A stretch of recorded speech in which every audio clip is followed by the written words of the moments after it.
Shalom, bien-aimés frères partout dans le monde. Que Dieu vous bénisse. Je suis homme de Dieu Mvula Philippe.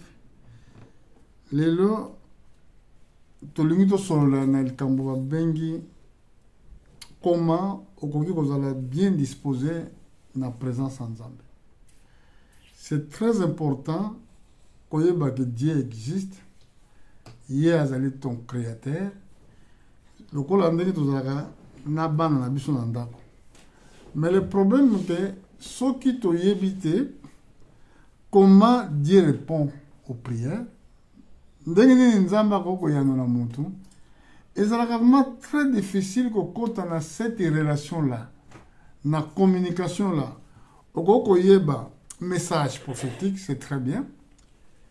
Tu peux parler de l'enlèvement, c'est bien. Okoki koyeba ma mystère nyonso ya Nzambe, c'est très important. Mais sans que oyeba peu comment tu peux être connecté avec Dieu. Comment okokoyeba que quand Dieu te parle.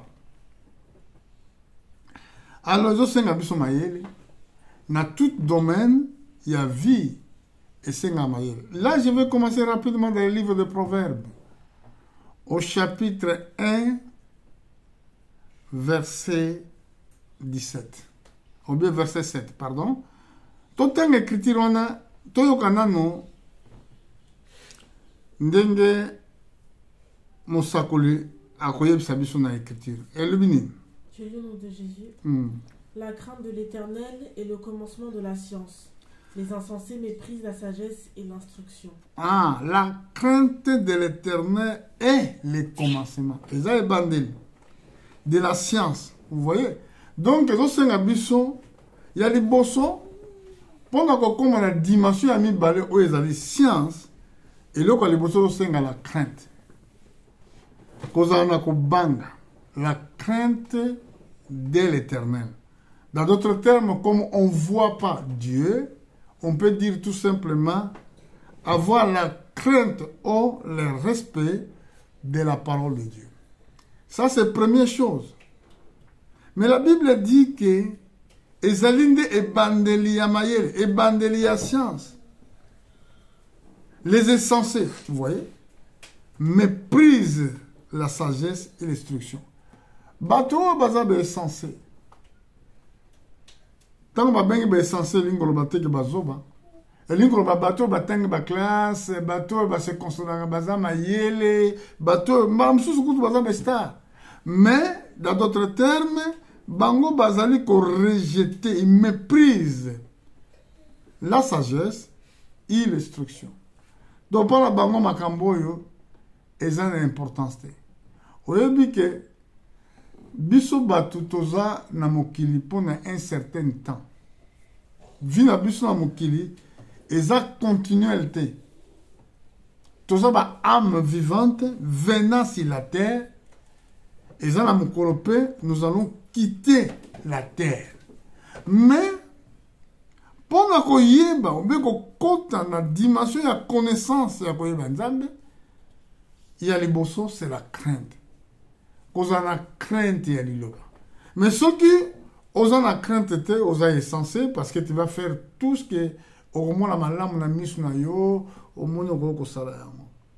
Dans le livre Osée, pourquoi les lobatou mingi bazomona que ba vie na bango zo marché malamu te pona nini les lobatou mingi bazomona que neti Nzamba existe te mais Dieu existe, Dieu est là. Nzamba zawana épreuve eza dans le monde des esprits et dans l'esprit mususu o ezali puissant dans le monde bazaba Nzambe te comme esprit il y a ba démon esprit satanique. Mais Bazali, ceux qui m'expriment les alliés, il y a un qui est le plus puissant. Le gars dans le livre Job, Dieu, c'est lui le créateur de tout, le Seigneur de tous les esprits. Alors, on va voir ce que la Bible dit encore dans le livre Osée. Je vais aller regarder ça dans le chapitre 4, verset 6. Totangango. Chapitre 4, verset 6, livre Osée. Mon peuple est détruit parce qu'il lui manque la connaissance.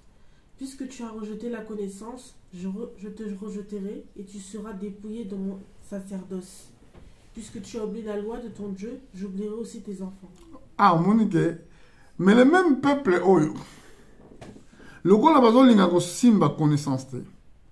Lokola bazolinga ko ndima te ko batela boyebi on nzambe zo pesa. Baza détruit. Parce que mon peuple, nzambe même da sali yo. Nzambe même da créé yo. Mais il a dit, mon peuple est détruit parce que il lui manque la connaissance. Et quand on a dit que la connaissance, ezali kobanga nzambe ezali ebandeli ya connaissance. Bible dit, puisque tu as rejeté la connaissance, je te rejetterai, tu seras dépouillé dans mon sacerdoce. Puisque tu as oublié la loi de ton Dieu, je t'oublierai aussi tes enfants. Voilà, moko ya makambo oyoyo, et ça là, il y a une grande réunion, pendant que tu as une grande réunion, au béton ou sali, au bien apôtre, au sala musala, na sena moi. Tango Yesu ye moka na sena moi.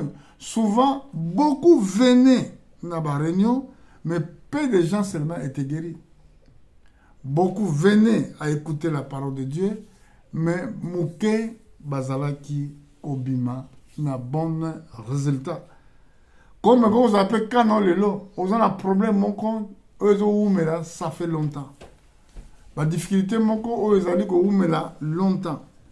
Mais à des fois, vous avez une compréhension pour y banzambe ni alingi pour être problème na yo solution. Tant que tu es dans l'église, tu as nzambe ba difficulté to zanango, ba passe to zanango. Sans toi y ba pe na part nzambe, qu'est-ce que tu veux que toi tu fasses? Na sepela mingi na déclaration ya Saoul. Tant ko la kutana kene na nzela ya Damasco. Tango Seigneur s'adressait cette parole pour le dire, ils allaient passer côté les Banzoube. Saoul a tourné, non, azolo balangai. Yesu a dit, moi, Jésus de Nazareth, ils ont persécuté. Ils allaient dur côté les Banzoube. Et Saoul a tourné, deuxième question, alors, que veux-tu que je fasse? Vous voyez? Que veux-tu que je fasse? C'est très important. Mutu alingi ko tambola na yo elongo. Mutu o alingi ko zana yo elongo. Mutu ana faye bandengo zalaka. Yo monso lingo bala e sengilo yo bake ndengi ni mobali na yo zalaka. Mobali o bali mwasi foye ba pe ndengi ni mwasi yango azali. Po relation na bino za la parfait. Siko soki yo olingo ye bandengi muninga muso azate. Ndengi ni bozala marche moka malamu. Ndenge ngolo ke Dieu là, aza penza wana. Ozana conviction peso kondima ke j'ai vu Dieu. J'étais avec le Seigneur. C'est une fois que ti lelo non comprendre yenza bango nga sala kate. Saoul azaika homme comme nous. A mona ki nzambe boete. Et ça que une vision qu'on a koutana na nzela Damascus. Mais première question na ye. Atunaki yo nani oyo. Yesu a dit que ngai Jésus oyo zo persécuté. Et alors deuxième question. Alors que veux-tu que je fasse? Vous voyez? Donc moutalinga comprendre les bosso volonté yanzambe.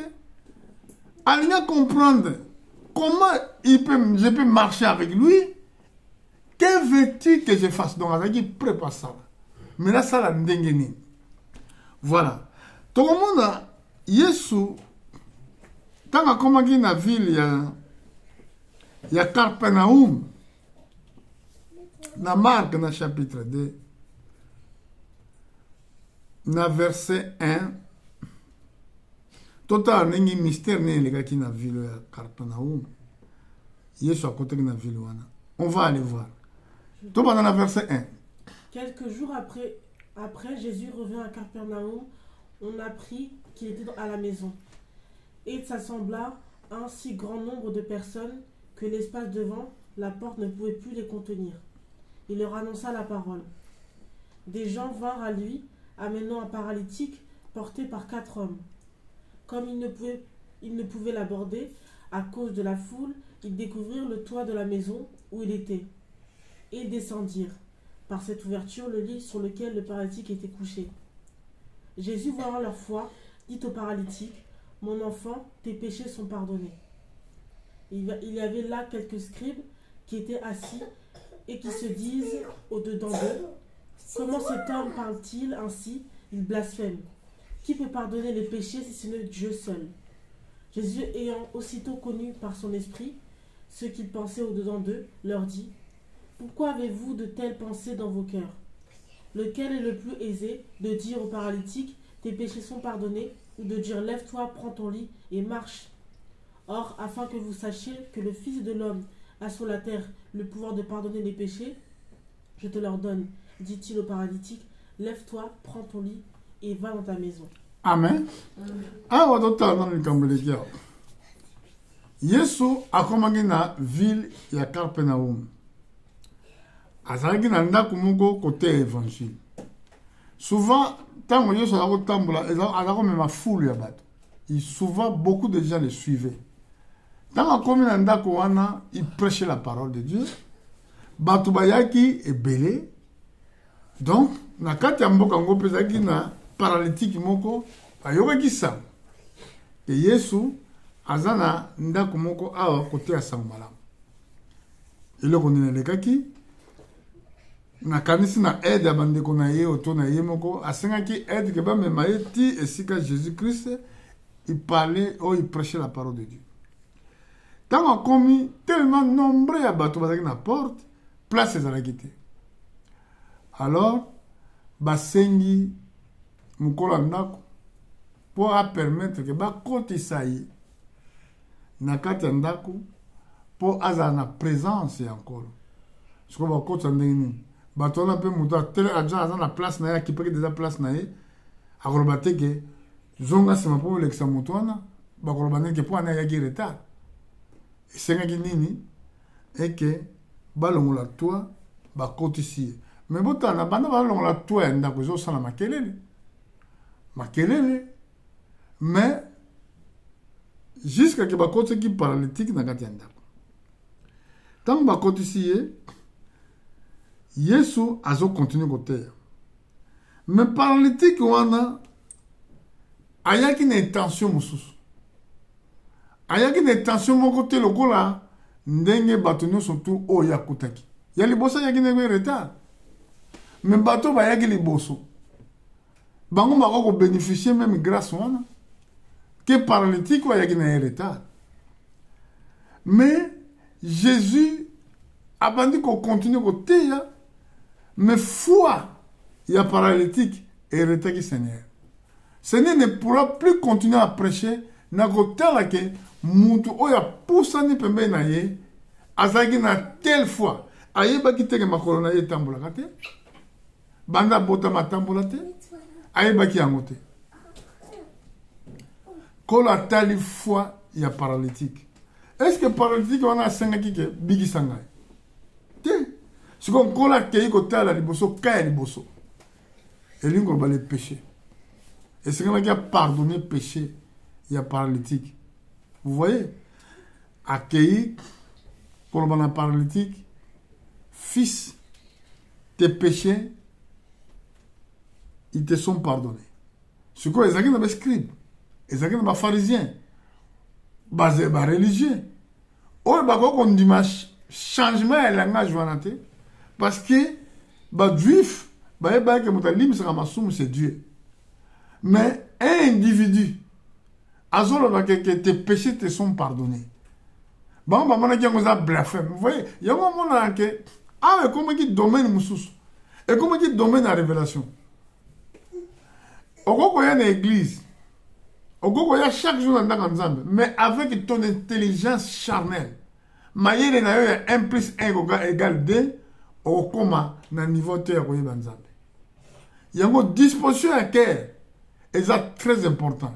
Et la révélation de la parole de Dieu est très important. Parce que tant que Yesu benga ye fils, est-ce que na âge de 33 ans, ako ko na moi na mukolo, lokola mo paralytique wana?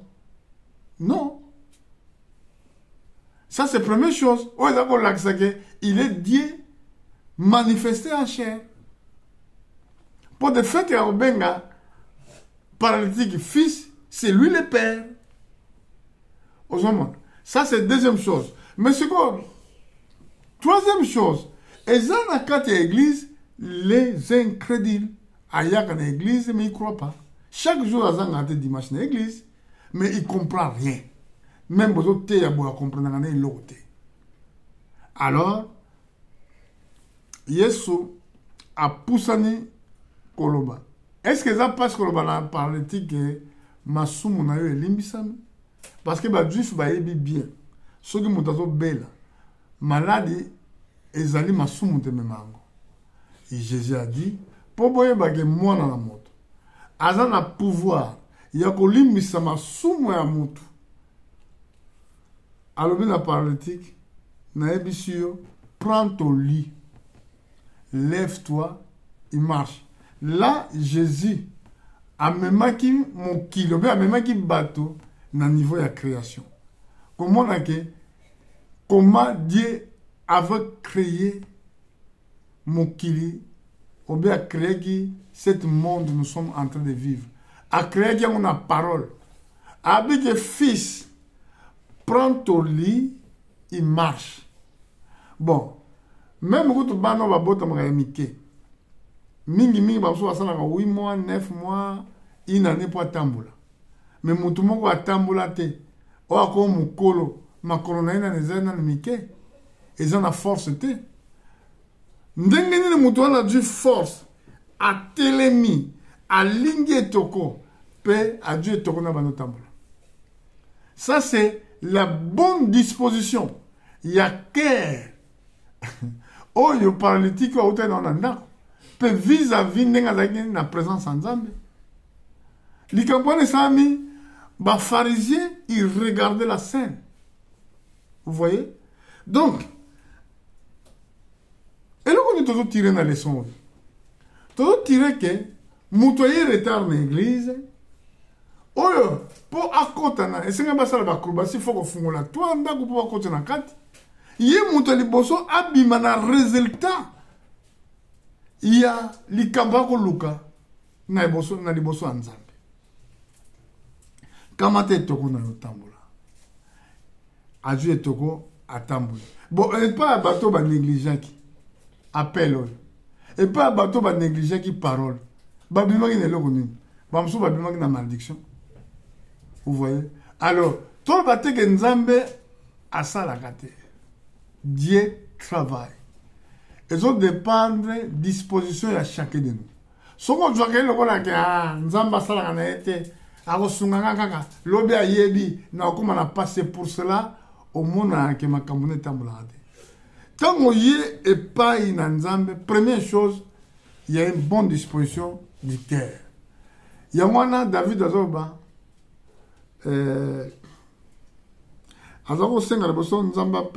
accorde-moi un cœur bien disposé. Mais tu as un cœur bien disposé pour servir Dieu. Et puis, qu'on respecte chaque parole. Oh, Nzamba le binayo. Bible dit, la crainte de Dieu, c'est le commencement de la sagesse. Namoto a sage. Et le quoi les bosso, ils ont la crainte. Donc, nous avons qu'on tient en place chaque parole oyo ba yebisi yo. Côté la tête et ko sala makoma yo chaka ka le bana musala. Ko bana ko kansate ke comment likambo ko sala ma na moni na Ecclésiaste et pas Bible zo ba ke muto atala ka temps a ko semete. Quand tu regardes le temps, tu ne peux pas s'aimer. Ndenge oyebite ke ndenge ni mwana se forma kana libuma mama ndenge poko ko yeba misala Nzamba salaka te pona ko yeba misala Nzamba salaka eza contient na kolinga ko yeba na mayela bomoto te po sa dimension est grand alors zala na crainte za na respect il y a lobby, chacun a un lobby dans le sala. Kolinga kotuna te comment va se faire? Parce que tant que moi na côté na kati ya zemi, ou bien moi na za album. Okoki koyeba te ndenge nini miko ezo se former. Même tant que moi na zo botama. Mutu moko ko expliquer que comment ame kota na kati ya vie ya mutu. Ti lelo même ba scientifique, parce que la difficulté à koyeba comment le corps ame kitaka nzota mutu. Ba benga ngoye, ba ngo bazo benga ngoye hallucination. Bamso bazo loba. Eza cerveau ekufaka ndoki te. Omoni mayele ya bato eza tellement limité. Nzambe aza illimité. Aza na ebandeli te, aza na suka te. Ndenge toyebaka te fonte ou bien source ya océan. Ndenge mpe tokoki koyeba te misala na Nzambe ndenge ezali. Ndenge toyebaka te bakolone esimbaka likolo na se mpo likolo ekanga na terre te. Ndenge mpe tokoki koyeba plan ya Nzambe te. Toza mosika mpo na koyeba kocompare grandeur na ye. Alors frère, approchez-vous avec un cœur sincère. Craignez Dieu pendant que tu es vivant. Kozwaka te makambo Nzambe lokola makosakana. Yo moko za créative yo koya na mokili. Nga na koki koyeba ko-expliquer ndenge bana na nga naza na bango babotami. Namoni moko na moko koyela mokili. Namoni moko na moko ndenge bakoli. Namoni mpe bamosusu bazobota. Namoni mpe ndenge bamosusu babali. Mais bango bamosusu bayebi ngai te ndenge nayelaki na mokili. Bayebi mpe ndenge nakolaki te. Mais moi je l'ai vu. Mais si vous avez comment on a la connaissance, on a la nguya, on a le pouvoir, on a le corriger, et le corriger même créer et bander la honte ni soukana. Comme les scientifiques n'est pas ça. Mais posez même une question. La limite que scientifique il manque à comme l'angai, à l'axangai, source et océan. Pour ma main nous sommes dans la source. Il y a océan à pour-il le bassin la étude. Bah l'axangai de source. Ce qui est juste. Est-ce que dans le des abois, il y a des pilars, il y a des meubles, mais il y a des simba qui sont quand on a des arbres. Vous voyez? Même tu as abîme. Est-ce que ah, mon doigt ça peut porter abîme? Si on va tout niquer, dans le vocabulaire, tout le monde abîme. Vous savez que l'abîme ça existe? Mot abîme, vous voyez bien, vous savez le mot abîme? Abîme est enfer. Abîme est enfer. Enfer, est un endroit où on va batumabe, où on va tumba batu. Mot enfer, et mot dollar, et à travers vallée. Si vous tapez dans l'étymologie de dollar, vous dites que en fait,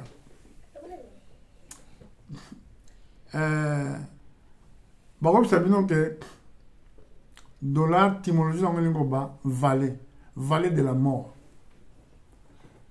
Donc, il y a un dollar où il va utiliser ça. Tingalango. Eza étymologie. Et même bateau baza ba politicien il sait de quoi que je parle. Parce que politique à mon kilo mingi est satanique. C'est pour cela que bateau ne surtout ba ça la politique dans le monde, il doit servir Satan.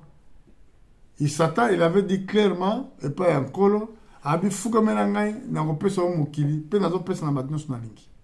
C'est pour cela un serviteur de Dieu qu'on souhaitait qu'on a un politicien. Servez seulement Dieu. Alors, abîme, ils ont la dictionnaire, ils ont placement inférieur. Et si l'esprit méchant, ils ont la prison. Satan a quoi qui est mon côté? Satan a quoi qui n'a 4 tiers. Dans le si on se trompe, il y a un ange. Ba ange wana yango ba mingi ba bengaka ba ange dessus. Siko ba ange wana bazali na ba prison. Na ba mzuba ba bazana ba mai neti moko aza na mai babengaka ye Léviathan, ange ya bim babengaka ye Apollyon, mosusu bakombo eza ebele baange wana baange oyo barevoltant oyo bakweyaki esika moko na Satan. Me badémon bazali baange de cité, badémon baza baesprit oyo baange dessus bagendraki sur la terre. Bango wana nde baza badémon. Badémon baza ni parti ya likolo ni parti ya terre. Voilà raison soki tokende na makambo wana, me mingi tokolobela makambo wana na combat spirituel. Mais ba phrase wana oyo tolobi abîme na ba dictionnaire boza nango.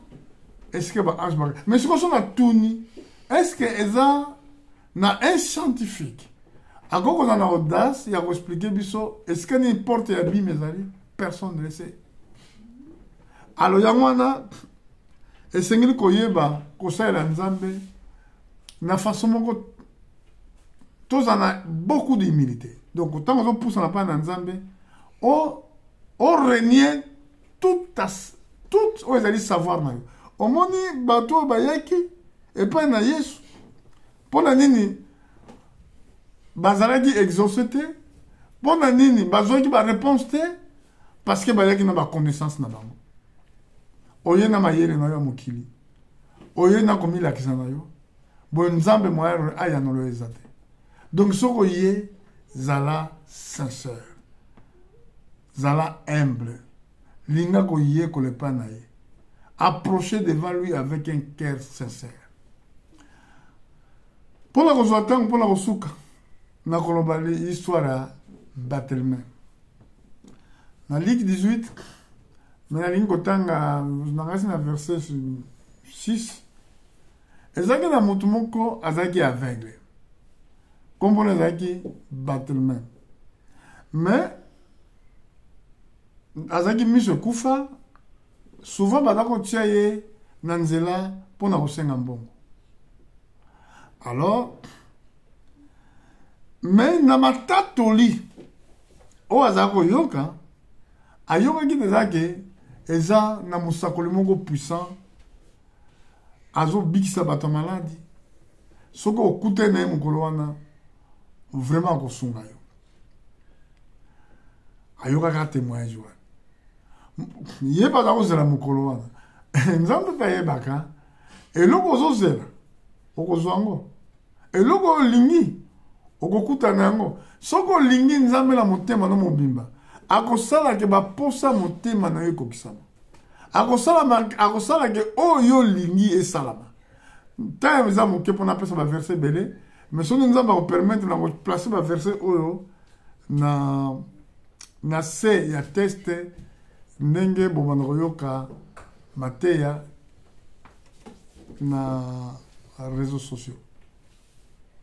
Alors Jésus peut mokolo mosusu azoleka na ye na nzela wana esika Barthélemy akotamaki na ville ya Jéricho. Tango azoleka bato makele bayoka makelele. Sikoyo ye avandaki wana, sikoyo alingi koyoka mpo miso ezomona te, fatuna makelele nazoyoka eza nini? Bayebisi makelele ozoyoka eza Jésus nde moto azoleka. Abi Jésus moto azoleka. Vous voyez? Donc lokola miso ekufaki ayebaki te nana aza koleka. Mais Yesu ayebaki ke Barthélemy aza wana parce que Jésus-Christ est le Dieu manifesté en chair. Ayebaki ke Barthélemy aza wana. Eza te ke parce que Nzambe ayebi ke yo obelaka aza obligé ka vaya na ndako mpona kobikisa yo. Eza te parce que Nzambe ayebi ke oza na problème, oza na badifficulté, oza na makambo ezotambola te, fo ozala kaka geri, makambo mosusu fo euta mpa na yo. Soki oluki yo okutana na ye, soki osengi akopesa yo, mpona nini ekomamaki demander il vous donnera, frappe bakofungolela yo, oyo akoluka akokuta. Église eza esika kobondela, me na mabondelo yaka ya église te, bagene osalaka te, ozala na besoin to ekuta na ndako. Même ozoloba koza na mbongo te parce que oza na mosala te, Bon musala olingi musala yokutu nanda. Faut que nous luka. Faut ça la makomio bi frapper. Bible dit l'homme ne vivra pas de pain seulement, mais de toute parole qui sort dans la bouche de Dieu. Si quoi yo zo luka musala te. Musala yokutu nanda. Vous voyez? Olingo bala, mais on a un langage à bientôt à répondre bala mi bala. On a un langage à bientôt à répondre basi. Moi, il y a des choses, il faut yeba comment tu vas les gagner. Il y a moi, et c'est qu'il yeba comment qu'on pousse en la première ensemble. Alors, Barthélemy, Michel Koufa, problème est qu'on tourne avec la zone et c'est qu'il y a bandango. Nada le kia. Bah, il dit que c'est Jésus. Ah, il est sorti pour le gars pour prendre le boy singati. Mbalamonga bandi. Yesu mwana nzambe yokelanga mawa. Pendant kazo benga ndengwana, bato mususu bazolo banaye. Mais yo, ozo déranger, ozo tia makelele, tika ko tia makelele, yo ebite nkola za mukonzi. Bato mususu balinga kite aganga. Mais ye yoka ki bato wana te parce que attention na ye zalaki. Et qu'un kolo a répondre. Et qu'un kolo a ya la citation na ye. Et qu'un kolo atala likambo na ye. Ye azako tala et logo ya linga qui véritable rencontre avec le Seigneur. Frères et sœurs, quand ça la rencontre dans kolo, et ça likambo na yo. Pasteur a ça on a place na yo te. Pasteur ba mingi ba ko pesa ba charge pasteur bon de la ponanga, qui la ponanga tala na un problème boy. Oui, et toi-même tu fais quoi? Au bon de la gâté pourquoi? Au lugar que l'on nzambe te pourquoi? Au lingo pambola ma dîme na on peut s'arrêter, offrande na on peut s'arrêter, mais comment au lingi que ozo luka comme réalité? Mukorowana tango Barthélemy zoganga balamoko kola uteke azaki musika parce que ce qui était dans ton cœur, dans son cœur, ya onzamba talaki. Tango aye atunaki que veux-tu que je fasse? Vous pensez que yeso ayeba kite nini Barthélemy zanamo? Olingi na sale la yo nini? Et là le bosso azako senga mbongo. Il a fallu que pesa nga bozu. Pesa nga mituka. Pesa nga nesu na lingi. Non. Ayeba ki yeso azo senga mbongo parce que il voyait pas. Soka azo mona ako senga mutu mbongo te. Et là ayeba ki yangona. Alors mukolona demande na ye échangeaki. Ezaki li kama ko senga so mbongo te, ezaki na na libona na besoin na monaka. Parce que na komona na kosala na komona nyos pa porte ko funga melanga na ozaso muumbu na loko mokote kola ba que ta foi, vous voyez, ta foi et donc foi na ye na sengeli ta sauvé. Donc yope pour ça la melayo ololingi pour mona nzambe o mona loboko na nzambe na vie na yo et sengeli ta foi. Alors tant on pousse na epai na ye, approchez-vous avec un cœur sincère. Croyez que Dieu est capable de te répondre. Dieu est capable de te bénir. Yango lelo to lobi boy. Que Dieu vous bénisse. Tokozonga na semaine goya. Soki ozamuka ndanza. Tika commentaire na yo, like vidéo et que Seigneur Jésus-Christ vous bénisse. Merci beaucoup.